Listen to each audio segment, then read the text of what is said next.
तो इस पार्ट में हम पिछले पार्ट के आगे से शुरू करेंगे, इसलिए अगर आपने पिछला पार्ट नहीं देखा है तो पहले उसे देख लेना।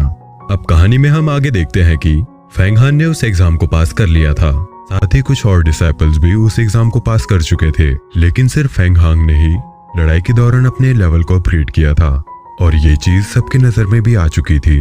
अब इसी को देखते हुए जिनसेताई सीनियर हुआ के पास जाता है, लेकिन वहां पर ऑलरेडी वो मास्टर मौजूद थे जिन्होंने सबसे पहले वो बीस्ट को खत्म किया था। उनका नाम हमें सेन पता चलता है।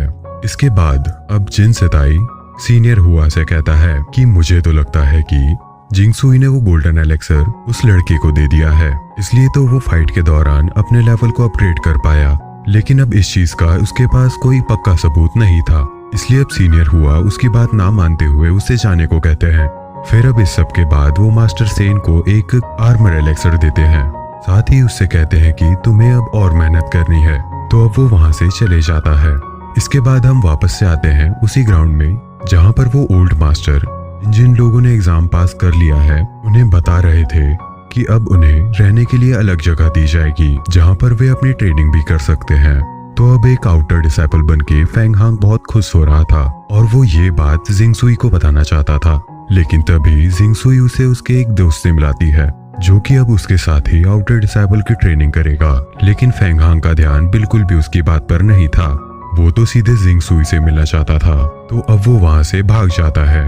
लेकिन फिर वो जब जिंगसुई के महल में पहुंचता है तो देखता है कि वहां तो फेंग फैमिली की प्रिंसेस मतलब जिंगसुई की छोटी बहन ऑलरेडी जिंगसुई के पास बैठी हुई है।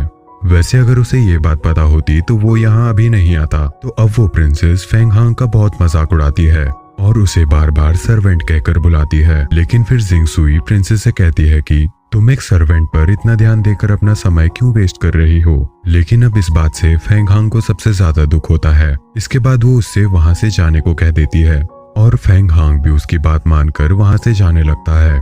पर अब वो मन में सोचते हुए कहता है कि मैं तो बस यही बताने आया था कि मैं आउटर डिसाइपल बन गया हूँ, इस कारण मुझे अब ट्रेनिंग पर ध्यान देना होगा, इसलिए मैं यहाँ नहीं होऊंगा, तो आप अपना ख्याल रख लेना। लेकिन अब वो उदास होकर वहां से लौट जाता है। अब हम देखते हैं कि अब वो उस जगह पर पहुंच चुका था जहां पे वो रहने वाला था। वो देखता है कि वहां हर चीज बहुत अच्छे से जमी हुई है। उससे वो समझ जाता है कि जरूर सियाओ ने ही ये सब किया है। अब उसे वहां कुछ ही देर हुई थी कि इतने में वहां सियाओ आ जाती है और फिर वो दोनों वहां से बातें करते हुए जाने लगते हैं।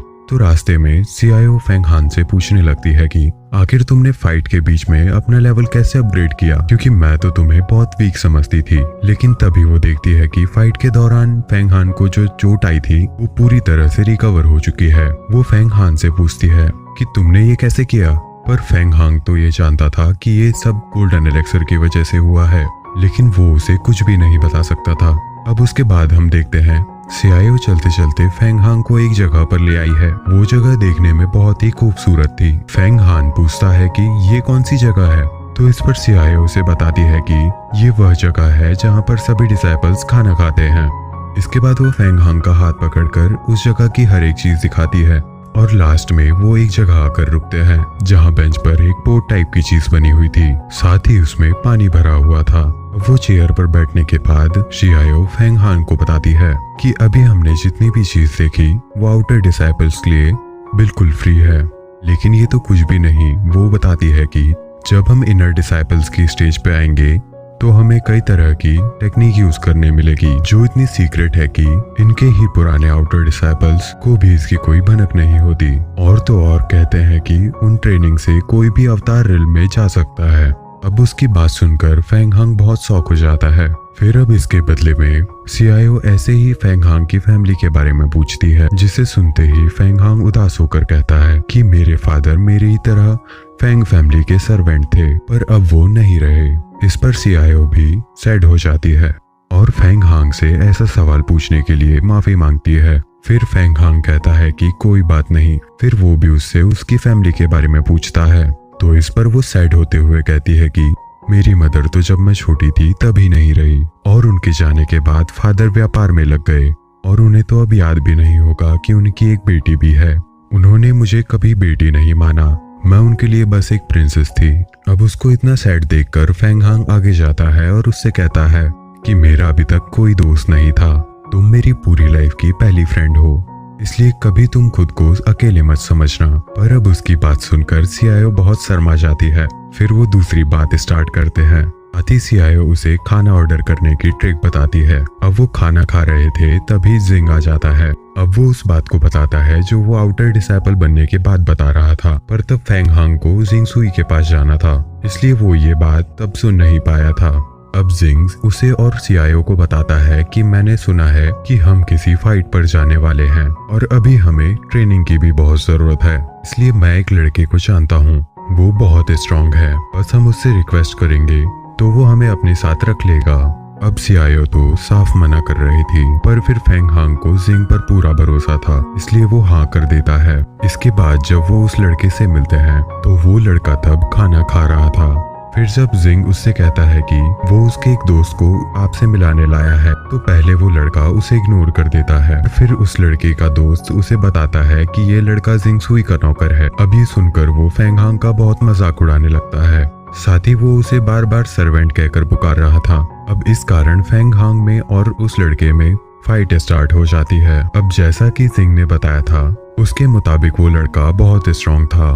वैसे तो दोनों का लेवल यहाँ सेम 7th ही था, पर वो लड़का स्ट्रांग इसलिए है क्योंकि वो 7th लेवल के पीक पर है और हमारा हीरो अभी अभी ही 7th लेवल पर आया है। इस कारण अब वो उस लड़के से जीत नहीं पा रहा था। साथ ही अब लड़ाई के कारण उसे बहुत चोट भी आ चुकी थी।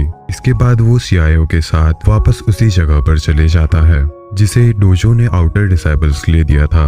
वहाँ सीआईओ उसे लगी चोट पर दवाई लगाती है, पर हम देखते हैं कि फेंग हांग के मन में बहुत देर से यही बात चल रही है कि उसे भी और आगे बढ़ना है और हर उससे ताकतवर बनना है जो उसे सर्वेंट की नजर से देखता है। अब इसलिए वो सीआईओ की मदद मांगता है क्योंकि उसे पता है कि सीआईओ उससे कहीं ज्यादा स्ट्रांग है। साथ ही सीआईओ को ऐसी टेक्निक्स आती हैं जो फेंग हांग ने देखी भी नहीं क्योंकि वो दूसरे डोजो से थी। अब सीआईओ साफ मना कर देती है क्योंकि वो फेंग हांग को बिल्कुल भी चोट नहीं पहुंचाना चाहती थी।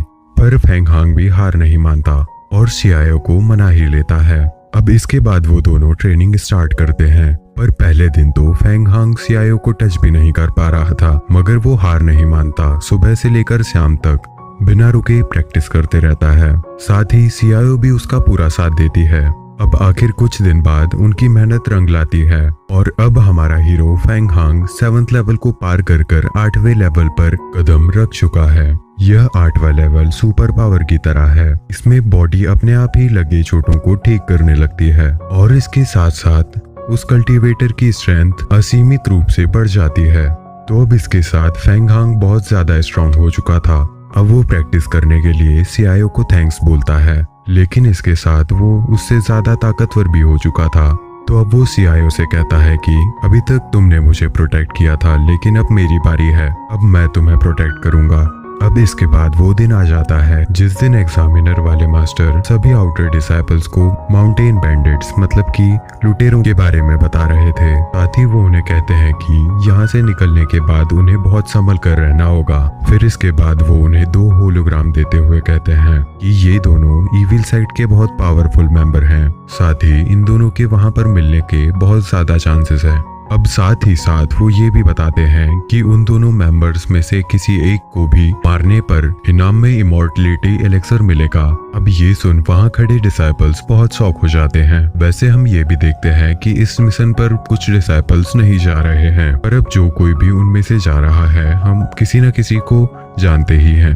एक बार हम उनको देख लेते हैं। तो एक तो हमारा हीरो फेंग हांग जा रहा है, उसके साथ सीआईओ जिंग जा रहा है। दूसरी तरफ वो लड़का जिसने फेंग हांग का मजाक उड़ाया था वो भी जा रहा है। पर हम देखते हैं कि वहाँ पर मास्टर सेन भी थे और वो भी उनके साथ जाने वाले थे और वो उन सभी डिसाइपल्स में से सबसे स्ट्रांग थे। वैसे मास्टर सेन के कुछ साथी डिसाइपल्स भी वहाँ जा रहे थे। ये बस मैंने इसलिए बताया क्योंकि अब आगे मेनली हम इन्हीं सभी को देखेंगे। अब सभी डिसाइपल्स वहाँ से चले जाते हैं और अब इसके बाद हम देखते हैं कि फेंग हांग उस बदतमीज लड़के को रोकता है और कहता है कि क्यों ना हम उस फाइट को पूरा कर लें जो उस वक्त अधूरी रह गई थी। तो हम इसके बाद की स्टोरी अब अगले वीडियो में देखेंगे। तब तक के लिए इस चैनल को जरूर सब्सक्राइब कर लीजिए और बेल आइकन को जरूर दबाइए। साथ ही कमेंट में ये जरूर बताइएगा कि ये एक्सप्लेनेशन आपको कैसा लगा।